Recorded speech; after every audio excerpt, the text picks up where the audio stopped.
In this video, we'll talk about how enols and enolate ions, we'll talk about what that is, form from ketones. So starting with a ketone, how does that mechanism look like to form the enol? And that can occur in acidic solution. So if we have acidic solution, we actually don't form the enolate. The enolate forms in basic conditions. So we'll cover that as well. Let's do an example with acid catalyzed.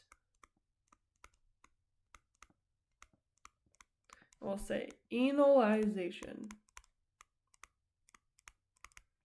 So we'll start with a ketone, form an enol in acidic conditions. So let's say we start with acetone.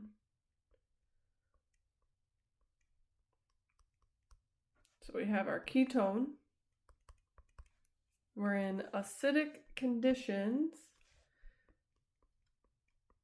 So if that's water, we'll just say that's water. We have this acid present, H3O+. H3O+ or some acid in the presence of a ketone.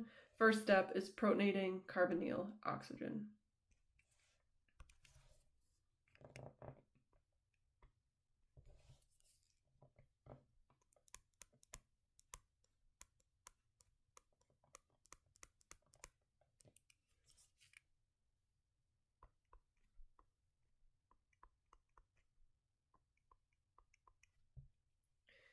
Of course, we know that now this carbonyl carbon is more susceptible to nucleophilic addition. We've activated the carbonyl.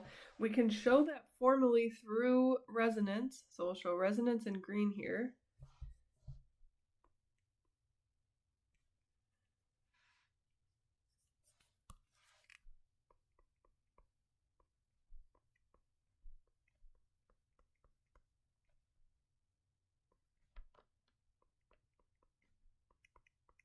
So now we have a positively charged carbon.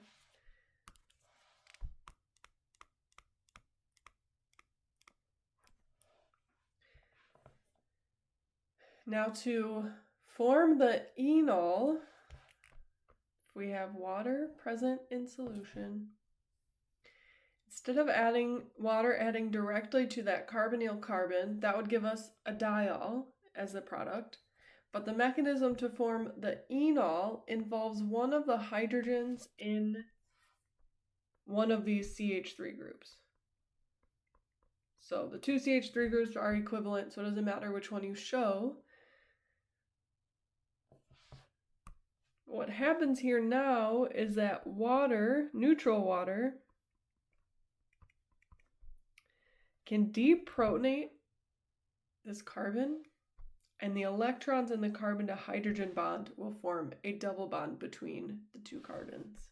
And so that gives us our enol.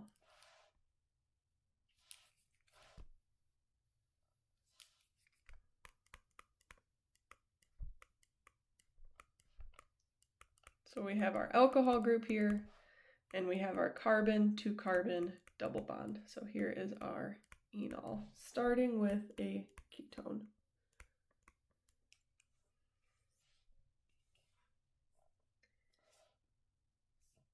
So this occurs, this is how the ketone tautomerizes into the enol when the conditions are acidic. When conditions are basic, this process looks different, and it's helpful to consider what we will call the alpha hydrogen acidity. And this is how we form enolate ions. So we're shifting from acidic conditions to basic conditions now, and we'll show how the enolate ion forms from a ketone, and then eventually we'll show how that enolate ion forms then the enol.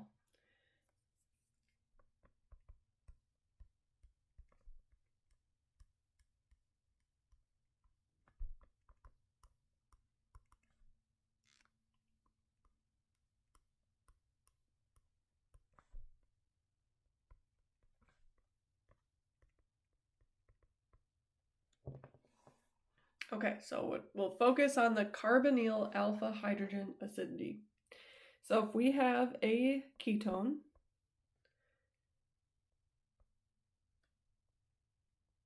remember the carbon bonded to the carbonyl carbon is the alpha carbon. So here's our alpha carbon. A hydrogen bonded to that alpha carbon has some level of acidity. So it's not very acidic, but it is more acidic than typical hydrogens bonded to carbons. So if we have a base present, we'll just say B to abbreviate the word base. We'll say it's a strong base, negatively charged. This base can remove that alpha hydrogen, and then we put electrons onto the carbon. So the alpha hydrogen here, if we're talking about the alpha hydrogen on a ketone, the pKa is about, depending on the structure, 15 to 25. Not a very low pKa, right? This is not a strong acid, but it is a lower pKa than many other hydrogens that are bonded to carbons. So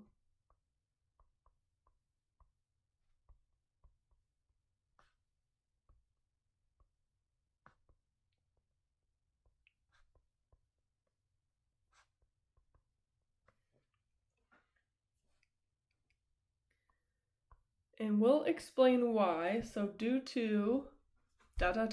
Let's draw some structures and then we'll finish off that sentence. Okay, so if we have a strong enough base that can remove that alpha hydrogen, then the resulting structure looks like this. We have a lone pair on a carbon. This carbon is now negatively charged. Carbon is still bonded to carbonyl carbon. Well, with that negative charge on that carbon, we can show resonance here where that negative charge forms a double bond between the two carbons, and oxygen is negatively charged instead. And we know oxygen's more stable with a negative charge than a carbon is. So this is an important resonance structure. So let's draw resonance here, where instead of the negatively charged carbon, we've shared the electrons with the adjacent carbon, and then now we have a negatively charged oxygen.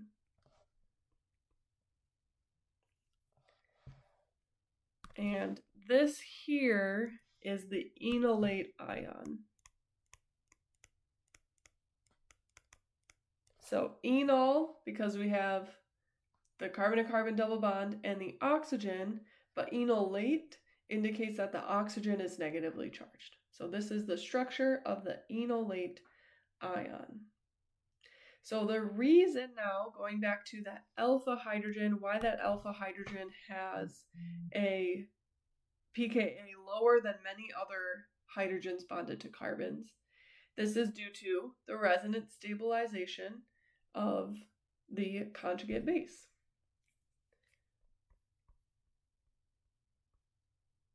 And the conjugate base is that enolate ion.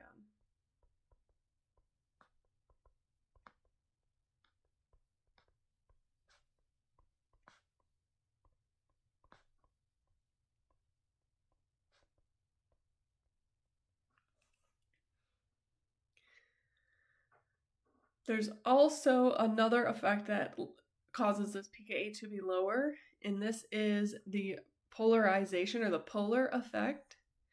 If you look at this first structure here, we have a negative carbon.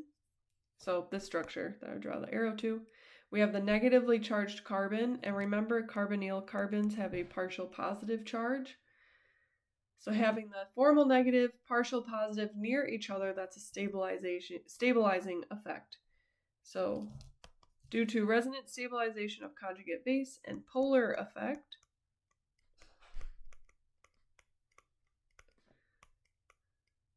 specifically the partial positive carbonyl carbon.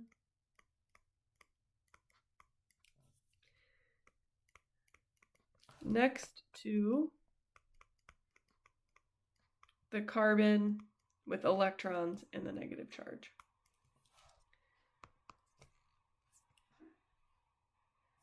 Now you might imagine, and in the future we'll talk about this structure here we have a carbon with a negative charge with non-bonding electrons.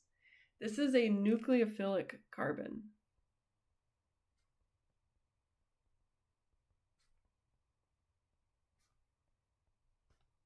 The nucleophilic carbon can act as a nucleophile, so this could add to other electrophiles.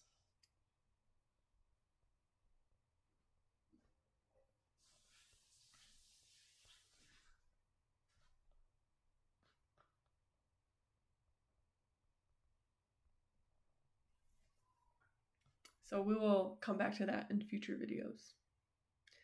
So let's show now, if we are starting with a ketone, we'll do an example under basic conditions to show how we will first form the enolate ion and then we'll end with the enol.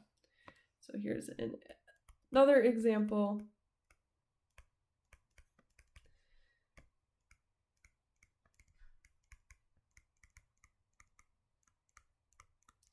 Base-initiated enolization.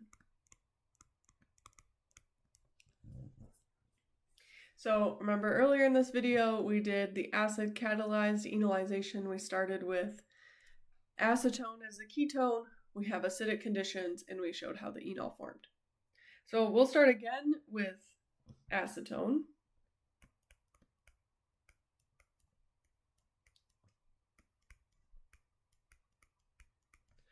But we will have strong base present, so we'll say it's a hydroxide ion present. And that hydroxide ion is a strong enough base to remove, the reaction will be in equilibrium, but it could remove an alpha hydrogen. So we'll show that alpha hydrogen on that carbon on the right. This carbon is still an alpha carbon because it is bonded to the carbonyl carbon. So the hydrogen that we've emphasized is the alpha hydrogen, or is a alpha hydrogen. So our strong base can remove the hydrogen, electrons go to the alpha carbon.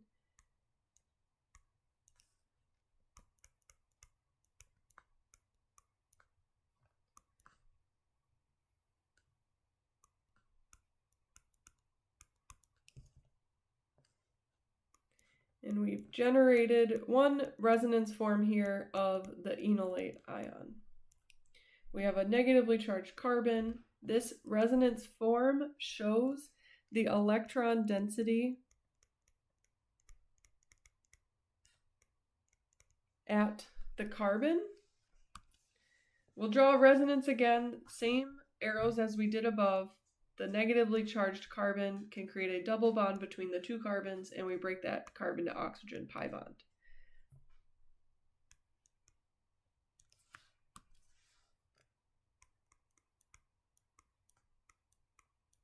So drawing the other resonance contributor, remember both of these exist in reality.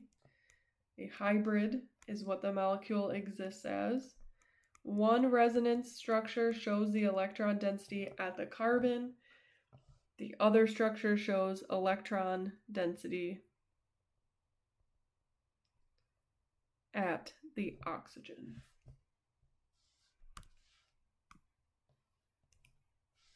And then remember, this is our enolate ion.